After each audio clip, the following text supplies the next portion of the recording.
If you're unable to attend or can't meet during the day for any reason, feel free to visit our website, and there is a form to request a different date and time. Tomorrow, we will be holding a public information session in Council Chambers from 4 to 7 p.m. for the Howard Bouffard Master Drainage Study. The purpose is to address stormwater overflow into this area as it develops over the next several decades.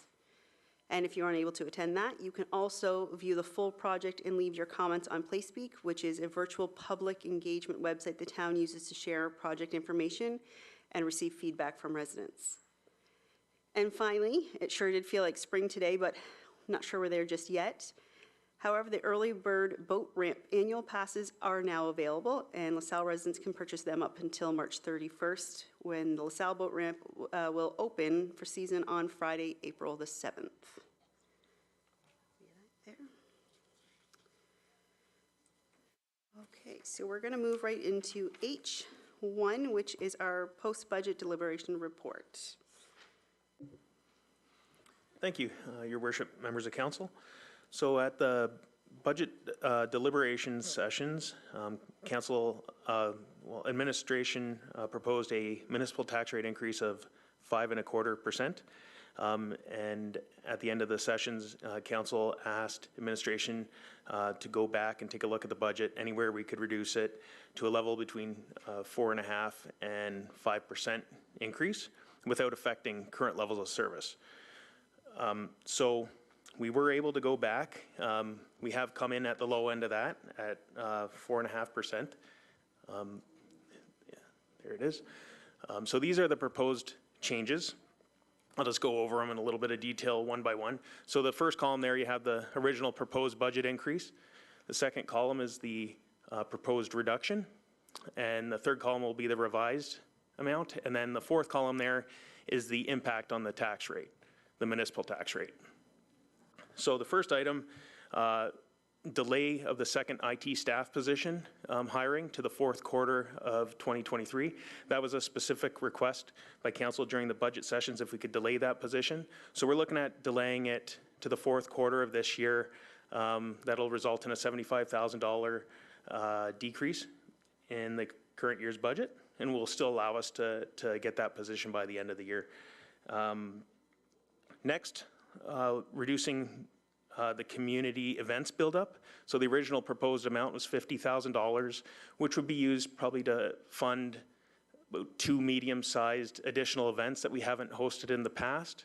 So looking at reducing that by half, and rather than hosting 2 events, maybe hosting 1 additional event in 2023. The next amount is a reduced waterfront master plan project funding buildup. So as it mentioned, by $100,000. So as it mentions in the report, we have been building that up over a number of years, and this reduction won't affect the current proposed phases, which include, well, the event center, which is now complete, and then some work on the skate trail feature and playground area. So this may, however, impact maybe a future phase and maybe just take a little bit longer to roll out the next phase. The next is reduced inflation of existing capital contributions. So we were able to take a little bit out of there to get down to this is kind of the final amount we took out to get down to the 4.5%. We've been very successful at building this up over the past number of years. And in 2023, there was an increase in OCIF funding, which was fairly significant. So, this is an area that we've chosen to reduce slightly to get us down to the 4.5%. Next, the strategic plan buildup. Originally, we were building that up by $75,000 a year. We've reduced that by $25,000 to get it to a $50,000 buildup. And how that will impact us is one of the line items included in that strategic plan is actually $25,000 set aside for additional town events. So because we've budgeted for 1 additional town event elsewhere in the budget, we're taking that out of the strategic plan buildup. Next is a decrease in the council grants initiative buildup. So we have left a little bit in there. We've proposed reducing that by $20,000. We've left about $2,500 in there to bring the total funding up to $10,000, which will enhance the bursaries that we currently offer. And I think Mr. Militia mentioned before, they've been the same for the last 20 to 25 years. So we'll be able to enhance those. However, the $20,000 reduction, we're going to go back and maybe defer this to the next year, 2024 budget, and create a policy on how that additional funding will actually be used. So in total, that's $306,000. That reduces the proposed municipal tax rate increase by 0.75%, which brings it down to that 4.5% mark, which is the lower end of council's request. So in addition to that, we have in the report put in some tentative dates for the 2024 budget sessions, just so we can set them and mark them in everyone's calendar in advance. Having them in a typical year that isn't an election year, we used to have the sessions in the third week of December, but we're going to move that up to the first week. I know a lot of people, it gets into vacation time and whatnot, and with the new budget software, we're going to be able to prepare the budget much earlier, so we'll be able to get the budget hopefully approved at the beginning of December. And with that, I'd be available for any questions. Thank you very much, members of council. Councillor Carrick? I don't really have any questions, just to say that we went through a lengthy process, and everybody did an excellent job, and understand these times are very difficult, and there isn't much extra money for anything, that this is a very responsible budget, and I will certainly support it. Thank you. Thank you. Councillor Riccio Spagnuolo? Thank you. Through you to Mr. Langlois. Thank you for all your and your team's hard work on this. I just had a question regarding the decrease of events. So these are events that were going to be planned in 2023, and we are now decreasing those events to obviously go down in our budget amount. Yeah, those are for town-hosted events. So at the event center, there's going to be many events hosted by other organizations. So this is going to reduce the number of events that we're going to host ourselves. And, we're still going to host a lot of other events that we have. There's budgets for those. Some cost more than others, right? So this is a fairly significant amount of funding. Like the Strawberry Fest, for example, is way over $100,000. That's a large event. So this would probably be more of a medium event. We were looking at having maybe 2 additional, and this will bring it down to 1 additional rather than 2. And then, that does give some growing room, some time for our staff here to, come up with a plan for those events and plan accordingly, so. Okay, thank you. Through you. Yeah, I too appreciate this budget, so I will support it as well. Thank you. Any other comments? No? I have 2. First of all, thank you for coming in at 4.5 on the low end of what we requested. I think that shows the residents that you were listening to their concerns as well as what we were asking for. So I really do appreciate that. I think as long as our residents are aware that at the end of the day, that's not a 4.5% tax increase, it's a 3.88% overall tax increase. And I think that's the message we want our residents to understand is, at the end of the day, we did have some savings and that it is under 4% going into for this year's budget. And then the only other thing I'd like to make sure we do is on our dates coming forward for next year's budget is that we try to look once the Viper schedule's out maybe, or if we have a different location, we want to host an open house again. I do want to be able to do that again maybe a week or 2 before the budget session to allow residents the chance to come in and have those conversations. So if we can make sure we add that into that schedule, so that's put out there well in advance as well, I'd appreciate that. Absolutely. And but at that point in time, maybe we might be having some night markets or something at the new event center, so that we could potentially set up there or change the location. Yeah, and I think the only other thing is, I know it's not a large amount, but we did have to remove that council grant initiative. But hopefully next year we can, like you said, when you put it hopefully back in that budget, we can have that policy so we understand how it can be used. I think that would be very helpful if we can have those going hand in hand. All right, if I can get someone to make a recommendation? Motion to approve. Okay, and support by Councillor Riccio Spagnuolo. All in favor? And that is carried. Moving on to item 2, Skate LaSalle request for waiver of fees. I have Justina, and I'm not even going to try to pronounce your last name because I know it'll be awful. If you could say your first, last name, and address, please.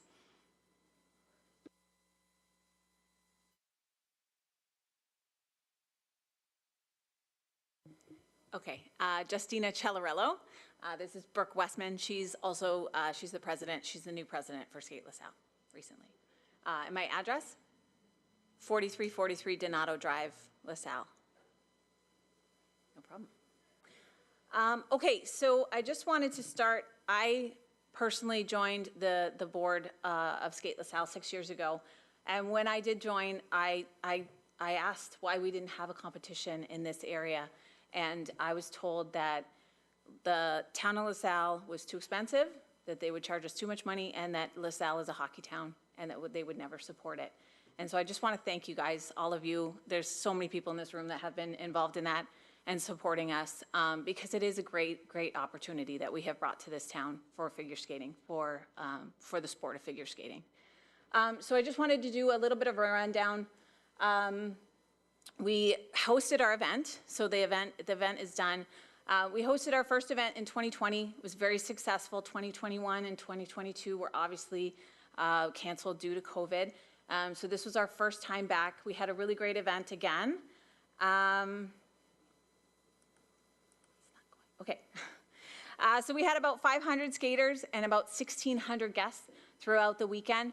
This is so important because Skate Ontario has even said about our event that our event is so unique that we have, our attendance levels are so much higher because most of the events happen in London and north, right? So there's not a lot of events that happen in the southwest, southern part of the province. This gives all of the skaters, not only in LaSalle, but in southern Ontario, the opportunity to skate and to invite their families, right? And that's the attendance. So we have grandmothers, we have grandfathers, we have aunts and uncles and cousins that come to watch the skaters where they wouldn't have the opportunity to do that at other competitions in the province. We also factor in the cost for these skaters, local skaters, to go to these events in Northern Ontario. They have to pay for the travel, they have to pay for a hotel. So this is just a really great experience for them. We have events ranging from Star 1 all the way up to adult figure skating events. So we are a full competition. We cover all kind of areas. We have nationally ranked Catherine Karen, who skates out of, is she in? Riverside. She's in Riverside. She's a beautiful, beautiful skater. And it's also a provincial qualifying event for our local skaters. So it gives them the opportunity to qualify for provincials. We're the only competition in the area. The closest Star 1 to 4 is in Sarnia, and the closest Star 5 and above is in London. We had 150 local volunteers for this event with over 550 hours tracked throughout the weekend. 44% of those were covered by high school students. We have 11 Skate LaSalle board members, all of whom gave their all during the weekend and leading up to the weekend. None of our board members are paid. We are all volunteers. Nobody takes any money home. We contacted local vendors. We had to have catering and other services brought in. We brought that in with local vendors. And the Volmer concession stand, I know that the town of LaSalle doesn't run that anymore, but they did see a big increase in sales over the weekend just because of the amount of traffic that was in the Volmer. As you guys know, we're a nonprofit organization.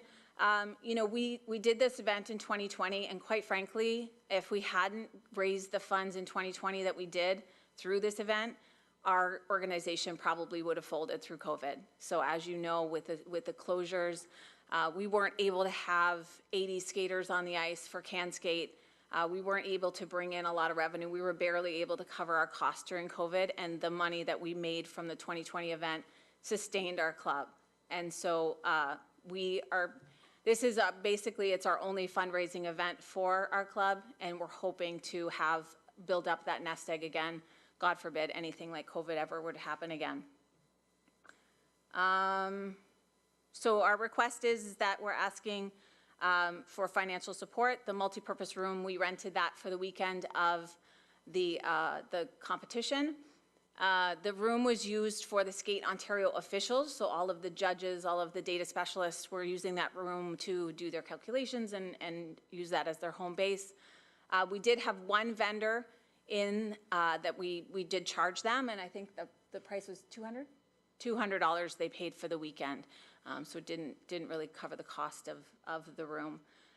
In 2020, the room was, you guys did waive the fees for the room. So we were just hoping that we could ask for that financial support from the town for this year as well. I think that's it, yep. Thank you. Administration, anything to add? Ms. Pinero? Well, thank you. Good evening, Your Worship and members of council. The policy for waiving or reducing fees related to the use of town-owned facilities and spaces was approved by council on February 8th of 2022. This policy is intended to consider the waiver of fees under exceptional circumstances only, and it's not intended to cover regular or ongoing financial support. As the report states, there's a bit of a discrepancy in the report. Skate LaSalle is requesting that their fees be waived. At the time the report was prepared, the amount that is in there, it appears to be different than what they're requesting today, and I'm assuming that's based on the actual use during the event. That permit was provided probably about a month ago, so it's a slightly different amount. So this request certainly supports a worthwhile organization and cause. However, each year the town does have approximately 40 charities, nonprofits, and community groups that host activities in our facilities or on town property. Some of those examples include Hockey for Hospice, the Cystic Fibrosis Walk, service groups such as the Rotary Club and LaSalle Fire Association, and the many minor sport organizations that rent our space to offer sporting activities for the youth in LaSalle. Supporting each of these organizations by waiving fees would have a significant impact on the town's budget and our overall fiscal objectives. Should council choose to waive the fees for this event, there is a risk that this decision may create a demand for similar financial support from the other organizations that I mentioned. By adhering to the policy, we'll ensure that the town is fiscally responsible and that we're equitable to all of our users. And that concludes my report. I'm available should there be any questions. Thank you very much. Members of council, questions, comments? Councilor Carrick? Sure. Thank you. Well, we certainly support this, Skate LaSalle or any other organization that's in the town. My grandson just went through the Can Skate. But having said that, at this particular time, there's like 40 other potential options, and we're going to open up the event center. So to do it for one, we'd have to do it for all. And I don't think at this present time, that's very tough. We didn't budget for any of that stuff. So I'm going to have to support the recommendation from administration. And nobody likes to say no. But at the same time, how can I say no to 38, 40, 50 other potentials, right? So we're in a spot, and that's why I think the mayor and I think Anita's also potentially want to look at something that maybe we can help down the road. Maybe, maybe not, but at this present time, it's not my money, and it's also taxpayers' money. So I'm not at liberty to kind of move it any way I want. So unless there's a solid policy or something that comes with it, then I'm sorry, but at this time, I can't support that. Thank you. Councilor Riccio Spagnuolo? Thank you, through you. Sadly, I do have to agree with Councillor Carrick, but I do have some advice that I can give you. So for your room, I would definitely look into a sponsorship. You can reach some of the LaSalle businesses and companies that can help, and they would want their name and their logo on that door, and that can help bring some revenue in for you, as well as on the opposite side of where the pool is area. I would maybe look in getting some vendors and charging a fee of like $40 or $50, and they would have exposure that whole weekend, and that can help you out. I'm just trying to think of ideas to help you, because I know how it is. I work in nonprofits, so I completely get it, but I also understand the town's situation as well, because I'd love to help everyone, or we would love to help everyone, but sadly, we can't. Well, those are just some of the tips. And then also, like I added earlier with you, is contact your local restaurants and see if they can offer a 15% off discount for anyone that is at your event. And then in turn, those restaurants would bring those funds to you, and then that can be ways to capitalize on some funding as well. So sorry, but sadly I can't accept. Oops. I can't approve this recommendation. Deputy Mayor. Thank you, Your Worship. Through you, I think you've just seen us pass the budget. And what we did is we reduced the spending because the residents quite clearly and rightfully have contacted all of us and have holding us accountable, as my colleague, Councillor Carrick, said, for every cent that we spend. I don't want you to walk away here to think that Skate LaSalle is not an important function. I'm a hockey kid. My kids play hockey, they skate, they're there, their friends figure skate, and they compete back and forth in the comments that go in the hallway. I want to make sure you understand, as my colleague Anita Riccio Spagnola said, we support what you're doing. Financially, again, I wish I could give you more so that you could do it completely, but the times that you're facing, the municipality is also facing. And as my colleague has said, whatever we can do to assist, we are here to assist, to help, to champion, use us, invite us, we'll come, we'll do. But again, to what my colleagues have said, unfortunately, like I said, we just passed the budget and the residents are crystal clear on what they want us to spend on and what we can't spend on. So please, don't take it as wasted time. Please don't take it as that. Please come back, let us know about the success of your program. You have our support, and as my colleague, Mr. Carrick, has said, if it was my money, I'd give it to you, but it's not, and I'm responsible to 35,000 other people. So unfortunately, I won't be able to vote in favor of this. I'm sorry, but worthwhile organization, but as you know, the times are tight, and we have to meet the requirements of roads and a number of other things that we must do as well. And I want you to come back, let us know, stay in touch. As my colleague has said, we'll help. It can't be fiscal or financial, but you've got the support of this council and this municipality behind you. Thank you. Anything else? No? It's an unfortunate situation that we're in because we want to support your group. My kids actually were part of Skate LaSalle, so I know what you say when you were talking about traveling all the time, and you know, you would travel to Niagara Falls for a 45-second skate or something like that. So I understand the strain that's put on families and on your club, especially after COVID. I'm wondering if next time, was the whole room required? Could we have, I don't even know if we have rates for half the room, is probably something we do, okay. You know, maybe we could look at something like that to help save you guys some money, maybe only do half the room, or if there's like another area that's smaller that would have worked better for you, just to keep those costs down for you. So if you want to come to us ahead of time and we can work on like give us a budget, give us that number, and we'll kind of find what we can get to work for you in that number. Because we want Skate LaSalle to be here for years to come. I actually skated Skate LaSalle, so it's been here a long time and I don't want to see it go anywhere. We want to continue to support LaSalle skating, not just hockey. It's very important that we support all of our local groups, but if we do waive this fee for you today, hockey has a tournament just passed, I think, and they would come to us as well and say, well, can we have that room then? Because we just paid for it. So unfortunately, I have to agree with my colleagues, and we can't do anything. We did remove that part of the budget that we had kind of set aside in hopes to be able to, you know, sponsor or look at other ways to help some of those events that come to the town of LaSalle, but we weren't able to do that this year financially. So I am sorry that I can't support it either, but we do want to work with you. So like I said, if you have one coming next year, come to us earlier and we will work with you to kind of come up with something that fits in your budget. With that, I'll leave it to members of council. Councillor Carrick?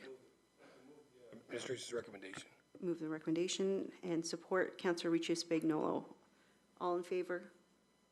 And that is carried. I'm so sorry. Thank you for coming out, though. I do appreciate you coming and giving your presentation to us tonight. Thank you. Thank you. Item 3 was deferred, so we will move to item 4, which is the 2023 Mill and Pave Contract Award. Mayor, members of council, the report in front of you is to approve the 2023 Mill and Pave contract to Millam for just over $900,000. We received 2 competitive bids for the work. The roads that we are completing this year are residential roads east of Mayfair between Beaufort and Ream. Those include Gilbert, Vandernoot, State, and Smith. We're doing Matchett between Beaufort and Laurier. We're doing certain sections of Martin Lane south of, certain sections of Martin Lane south of Malden Road, and certain sections of Morton west of the ETR. The work is within budget and leaves roughly $500,000 to complete other projects this year, which will include Canada Street, which is tied together with some water main work. Yeah, it was within budget, and it should be started within May and completed in June. And if there's any questions, I'd be happy to hear them now. Thank you very much. Members of council, questions, comments? Councillor Burns?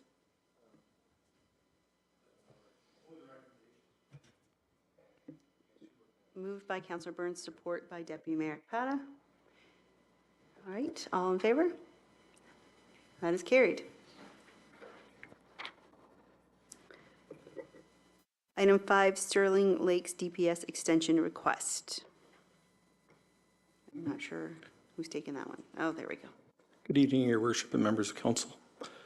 The report before you this evening recommends a 3-year extension of the draft plan of subdivision approval for the Sterling Lakes LP development. The detailed report's been provided, but I would draw your attention to one unique element. That is the administration is requesting that the County of Essex include an additional condition of draft approval. This condition places the developer on notice that should an environmental assessment be triggered for Laurier Parkway, appropriate language will be included in the subdivision agreement to address the future recommendations that may come out of the findings of that environmental assessment. I was in discussions with one of the principals of Sterling Lakes LP, and they are in agreement with the inclusion of such a condition, and I'm available for any questions. Members of council? Councillor Burns? Mr. Burgess, I have one question. Is this enough time, and why haven't they proceeded? Everything is there. Have they signed the draft plan of subdivision? Through your worship. The draft plan has been signed. We do have an agreement for the first phase, and I believe we have a draft of the second phase agreement. That would be proceed when they feel that the market is ready. Unfortunately, when we're looking to proceed, they found that the timing just wasn't working for them at that time. So again, in speaking with the applicant, they are reviewing the market and hope to proceed soon.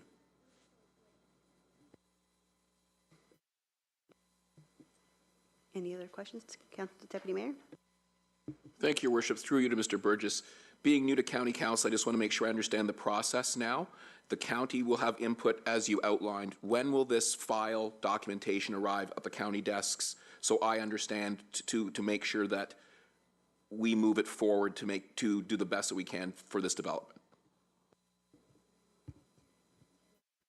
I can take that one, if that's okay. Thank you for your question, Deputy Mayor. As part of our resolution tonight, provided that we get a favorable resolution from council in support of the extension, that information will be passed over to the Manager of Planning Services at the county, along with formal documentation of that resolution in support with a copy of the minutes of tonight's meeting of council. And then the additional condition will be drafted as part of the county's extension to draft plan approval. So all in all, it'll be a few weeks' time until we see the extension formally approved by the county. Thank you very much, Your Worship. Any other questions? Motion to concur. Moved by Councillor Burns, support by Deputy Mayor. All in favor? That's carried. Moving to item 6, Front Road Master Drainage Study, and we have Steve Brown from Stantec joining us via Zoom. Thank you very much. Good evening. Just getting stuff turned on here. And I will share my screen.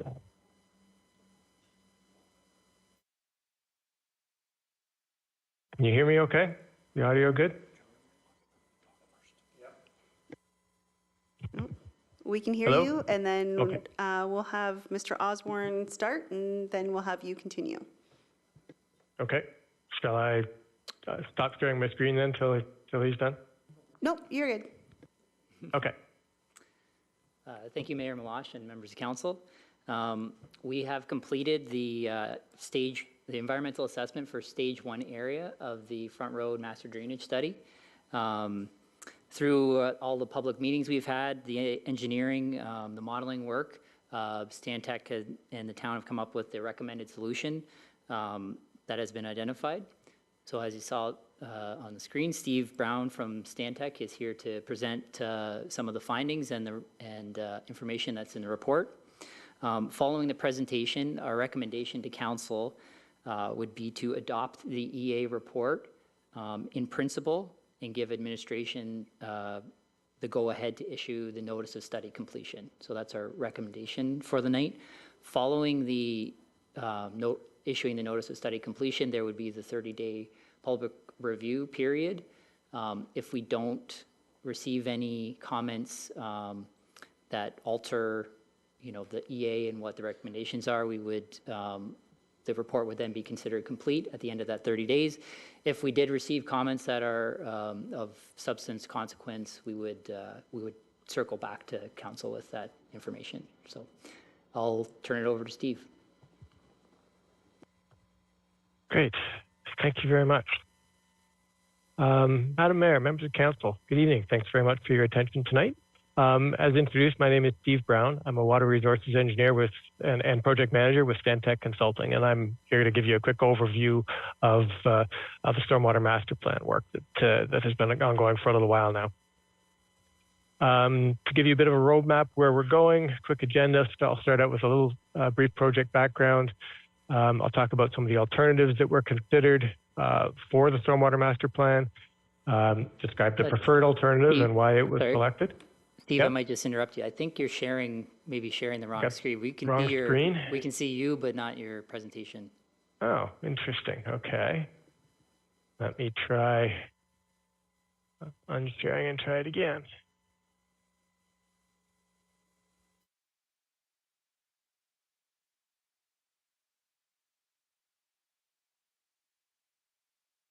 How about now? No, not yet. Oh, Getting closer? there we go. Okay, Thank you can see the agenda slide? Yes. All right. Made it, finally. Okay, so project background, I'll talk about the alternatives that we reviewed as part of the project, describe the preferred alternative and why it was selected, and then touch on next steps, which Mr. Osborne has already summarized a little bit for you. So now I need to, there we go. All right, project background.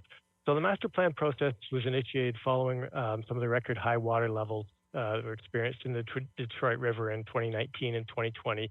And those resulted obviously in some extended ponding on Front Road and in a number of other locations, particularly near the shoreline. So the Stormwater Master Plan and the associated Class EA was intended to review the portions of the stormwater drainage system that have a direct connection to the Detroit River and to the Marintet Drain. So the objective specifically was to identify potential infrastructure improvements to protect both public and private property from the effects of stormwater flooding, but also protecting the natural environment at the same time. So the overall study area shown on this slide extends all the way from Turkey Creek in the north down to Malden Road at the south. And the study was actually split into 3 separate stages. Stage 1 in red here includes catchments along Front Road between Turkey Creek and Gary Avenue. That's the one we're talking about here tonight. Stage 2 includes the area highlighted in yellow here, the area serviced by the Marintet Drain. And stage 3 in purple includes catchments along Front Road between Victoria Street and Malden Avenue. So with the three separate stages, each one will have its own milestones, its own consultation opportunities, and its own final report. What we're going to talk about today is stage one, that red area at the top from Turkey Creek to Gary Avenue. There are currently 5 outlets within this area, 1 to Turkey Creek and the other 4 out to the Detroit River. So the work that's been done to date, a quick summary here. We started with a review of and collection of background information. It included stuff like construction records and drawings, rainfall data, soils information, flood history, and so on. It also included some field reconnaissance during this stage to fill in various gaps that were identified as we went through the background information. Over the course of the study, we also completed a natural heritage review of all 3 study areas to identify natural heritage constraints for future construction work.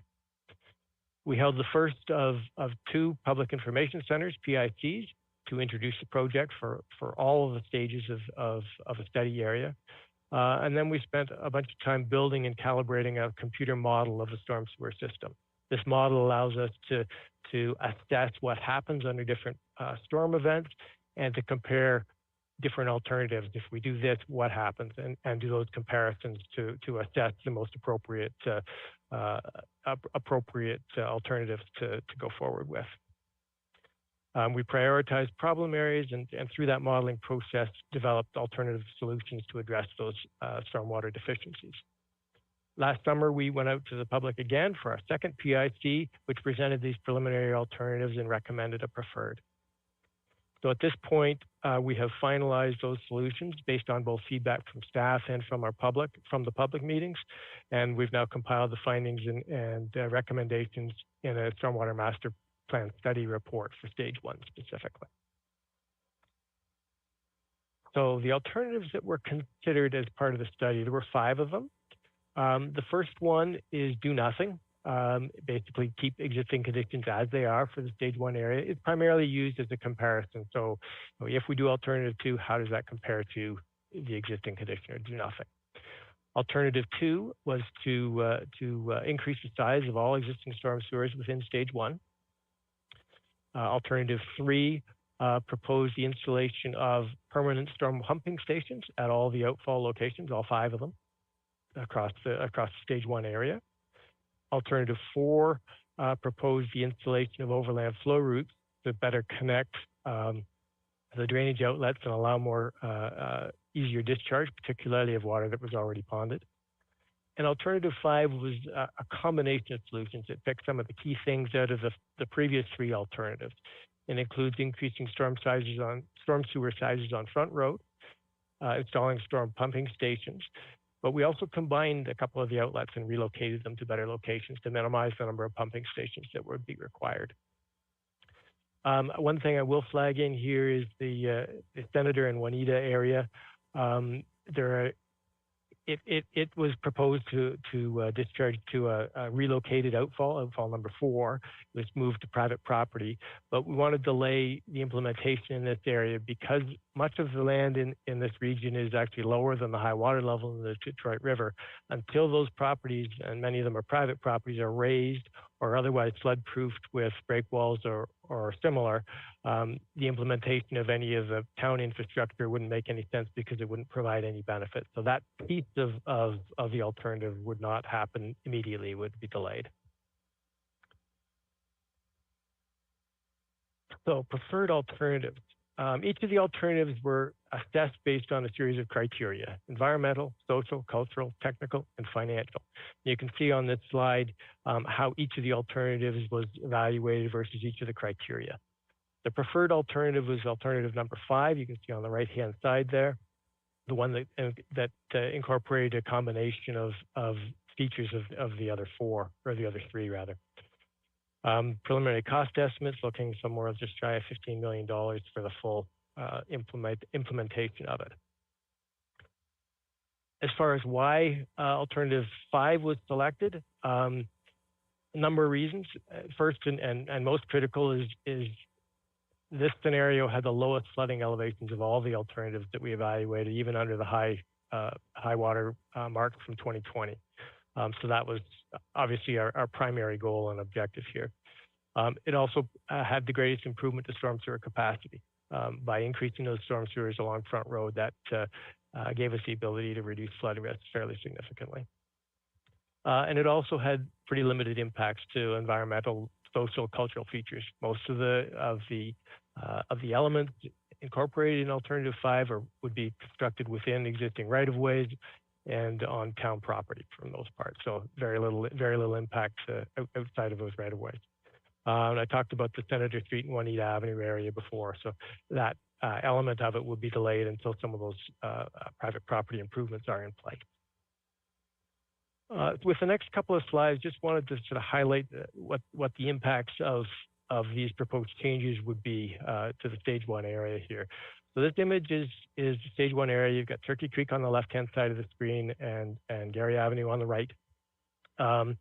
You can see each of the 5 outfalls located there, outfalls 1 through 5. The green lines are storm sewers that are existing and in place right now, and each of the dots in there that you see are structures. They're manholes or catch basins, so on. The color of the structure relates to how much surface ponding is seen here during a 2-year event, so a fairly frequent storm. The green dots, there's no surface ponding. The orange dots, there's up to 0.3 meters or a foot, and the red dots are over 0.3 meters of pond. This is under existing conditions. So when I flip to the next side, you can see the changes.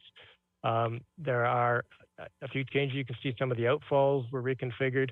Outfall 2 was combined with outfall 3, so there's one less. And outfall 4 was relocated. But I want to pull your attention to all the dots that we've got on the screen. You can see that many of the dots, particularly along Front Road, which is one of the key areas, have changed from orange or red to green.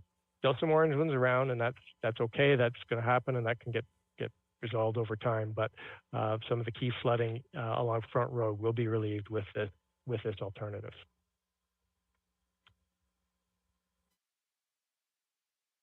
As far as next steps go, Mr. Osborne already summarized most of these, but if council approves the recommendation before you and accepts the final stormwater management master plan in principle, then that will allow the town to issue the notice of study completion, which triggers the 30-day public review period.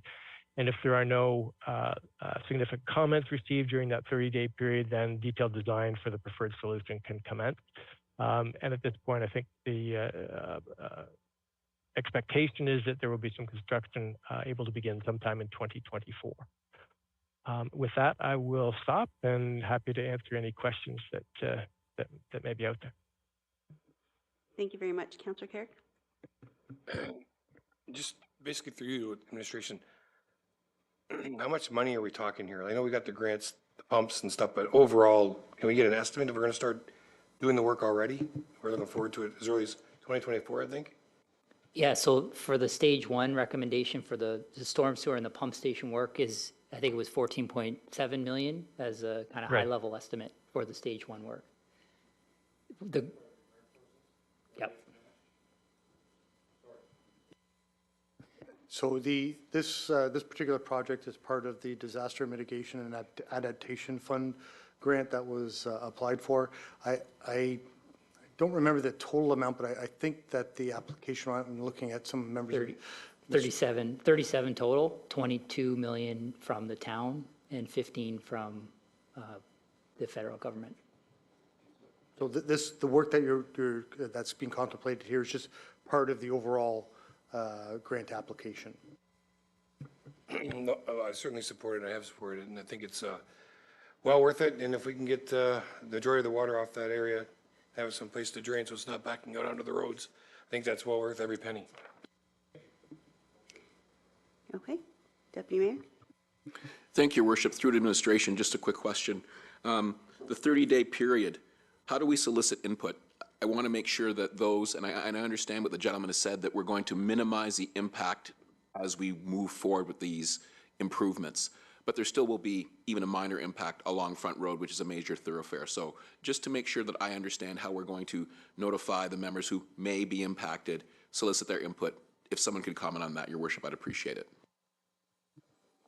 So I'll answer, and if I'm incorrect, maybe Mr. Mark correct me, but we would send by mail a letter to all the residents or the property owners within the study area. Excellent. Thank you, Your Worship.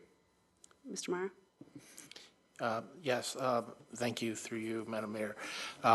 Mr. Osborne is correct, so there is this project utilized direct mailing, so everyone within each respective stages was getting direct mailing. We also have the PlaySpeak virtual platform where we do the virtual sessions. We have developed a bit of a contact list through there, so they will be notified.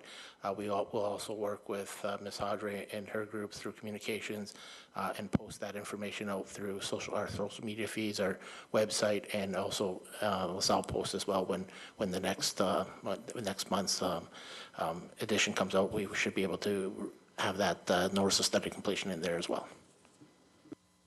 Thank you, Worship. It's appreciated. Councillor Burns.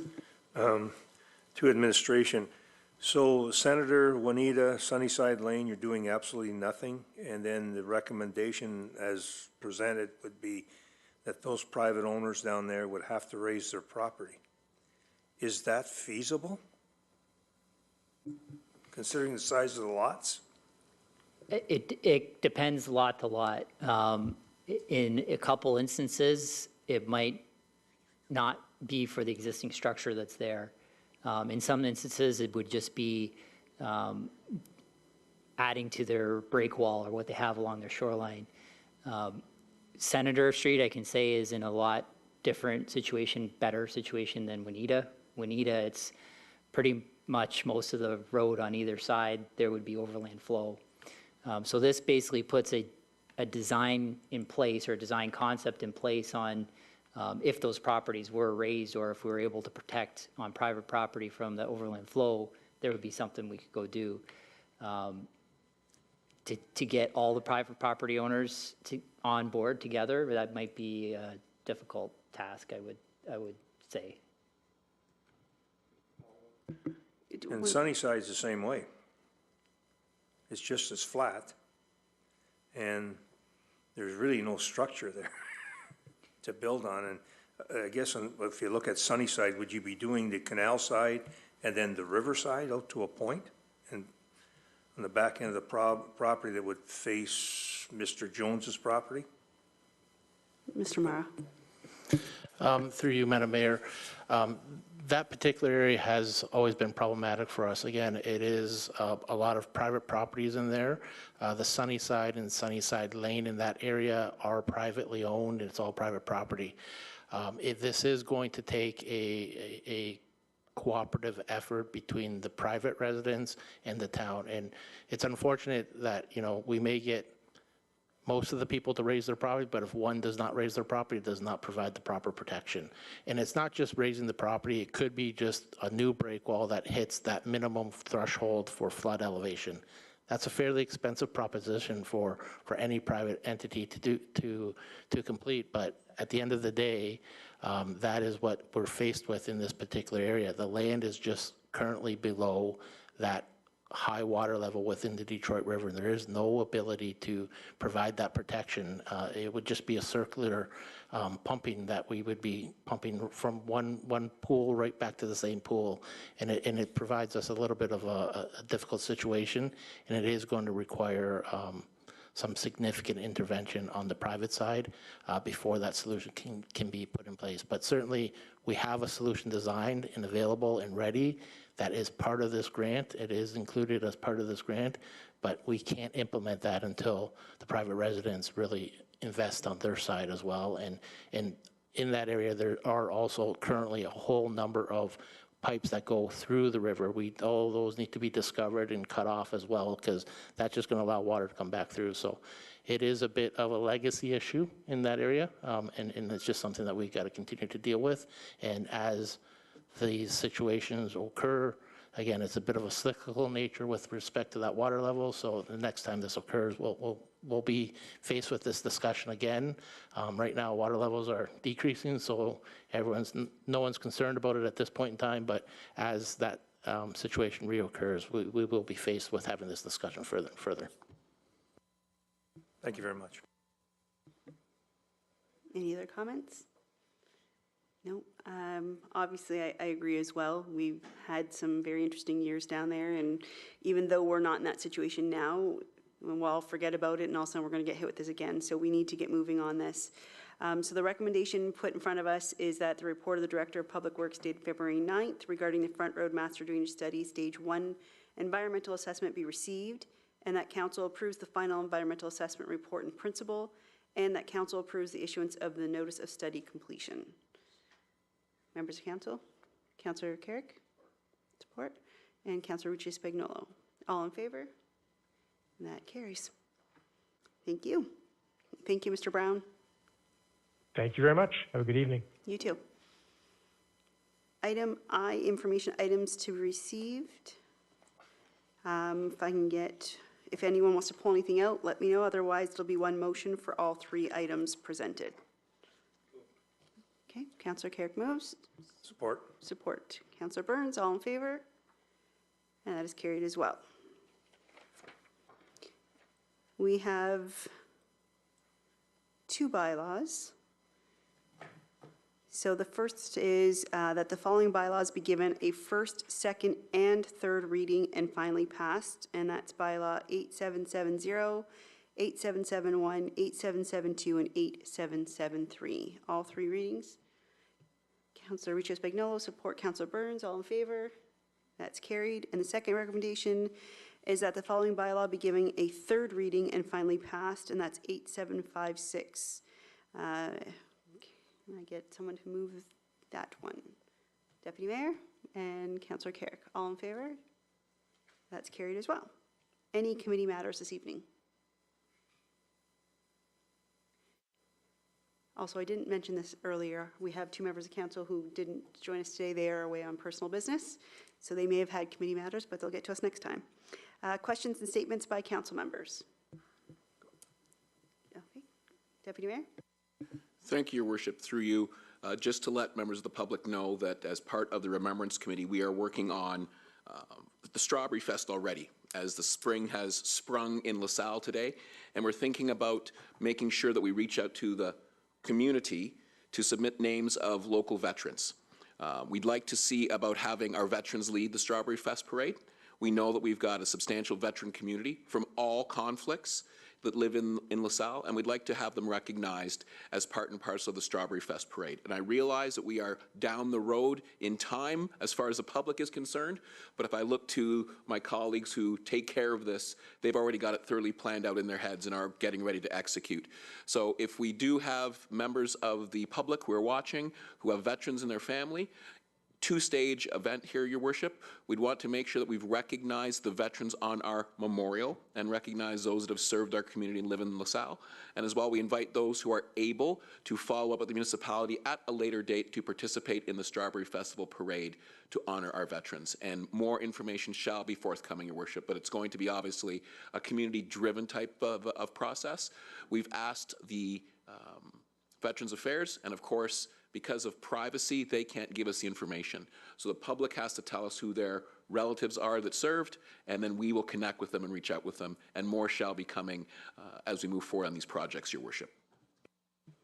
Thank you very much. Councillor Burns, did you have something? Yes, I'd like to bring a notice of motion Can we, regarding TikTok. 1 second? Does that come in here or later? That's next. Okay, Motions and thank you. motions. Any questions or statements is what we need right now. Okay, so now we can move to our notice of motion, Mr. Burns. I would like to, thank you, Your Worship, to bring a notion of motion with regard to TikTok, regarding all our computers, phones, anything that is town property. That, and I'll bring that motion before council in 2 weeks.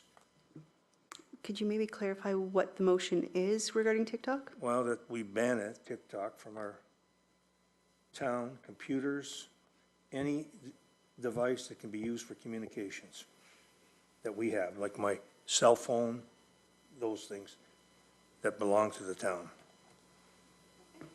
So you'll be bringing that at the next meeting? Yes, ma'am. Thank you.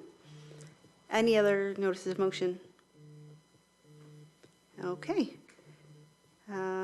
No reporting of a closed session this evening, so we go to our confirmatory bylaw, which is the bylaw 8774, be given a first, second, and third reading and finally passed. Councillor Burns and Councillor Carrick, all in favor? That's carried as well. Schedule of meetings is attached. Thank you for joining us on YouTube and in person tonight. You guys have a great Tuesday. Meeting adjourned.